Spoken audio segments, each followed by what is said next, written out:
La théorie de la tectonique des plaques nous a permis d'expliquer la dérive des continents, la raison pour laquelle il y a des montagnes, des tremblements de terre, des volcans et bien d'autres choses. Dans notre vidéo La structure de la Terre, vous avez appris que la fine croûte solide de la Terre repose sur un manteau de roches chaudes qui, bien que solides, peuvent flotter à l'image de la glace dans un glacier. Ce mouvement est dû au courant de convection.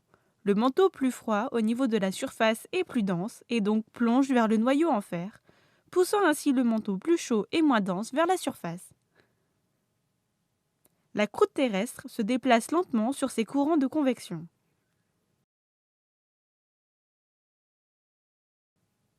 La planète entière possède plusieurs courants de convection divisant la Terre en différentes plaques. C'est à la frontière de ces plaques qu'il se passe des choses intéressantes.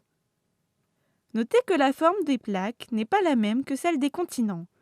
Ils flottent juste au-dessus des plaques car la roche qui les constitue est plus légère que la croûte océanique. La frontière entre deux plaques est au niveau de la remontée des courants de convection. Comme ceci, les plaques se séparent et du nouveau magma constitué de roches fondues jaillit pour remplir le trou, formant une nouvelle croûte océanique en basalte, une roche ignée. On l'appelle une faille divergente. Il y a 100 milliards d'années, lorsque les dinosaures erraient sur Terre, l'Europe et l'Amérique étaient collées et l'océan Atlantique n'existait pas. Ces courants de convection ont séparé graduellement les deux continents. Tout d'abord, une dorsale s'est formée, puis elle s'est remplie d'eau de mer et le nouvel océan Atlantique était né. Aujourd'hui encore, l'Atlantique grandit, presque aussi rapidement que vos ongles de main, et au milieu se trouvent des volcans sous-marins où d'étranges formes de vie grandissent parmi ce qu'on appelle les fumeurs noirs. Si l'océan grandit d'un côté, il doit disparaître d'un autre. C'est à ce niveau que les deux plaques bougent l'une vers l'autre. On l'appelle faille convergente.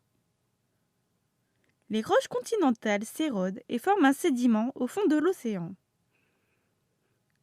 Lorsque la croûte océanique plonge, ce qu'on appelle subduction, les sédiments sont entraînés vers le bas, ou subduits, et fondent, mais sont moins denses que la roche basaltique de la croûte océanique, et sont repoussés vers le haut, en formant des volcans le long de chaînes de montagnes. Parfois, les plaques glissent simplement le long l'une de l'autre, comme elles le font au niveau de la célèbre faille de San Andreas en Californie. Les mouvements relatifs, dans ce qu'on appelle la faille transformante, causent d'importants tremblements de terre. Cela signifie également que Los Angeles se trouvera à côté de San Francisco dans quelques 20 millions d'années. Parfois, un courant de convection situé dans le manteau est juste une seule remontée entraînant ce qu'on appelle un point chaud. Lorsque la plaque bouge au-dessus de ce point chaud, une série d'îles se forme, comme on peut le voir à Hawaï. Au fil du temps, les îles plus vieilles s'érodent et disparaissent dans l'océan.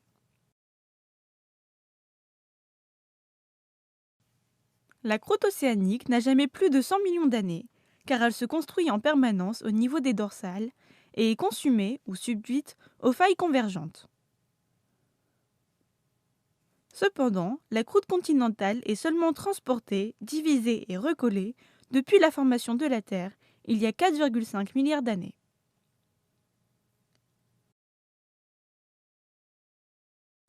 Maintenant, regardez lorsque nous remontons dans le temps, il y a 250 millions d'années, lorsque tous les continents étaient regroupés en ce qu'on appelle l'apogée.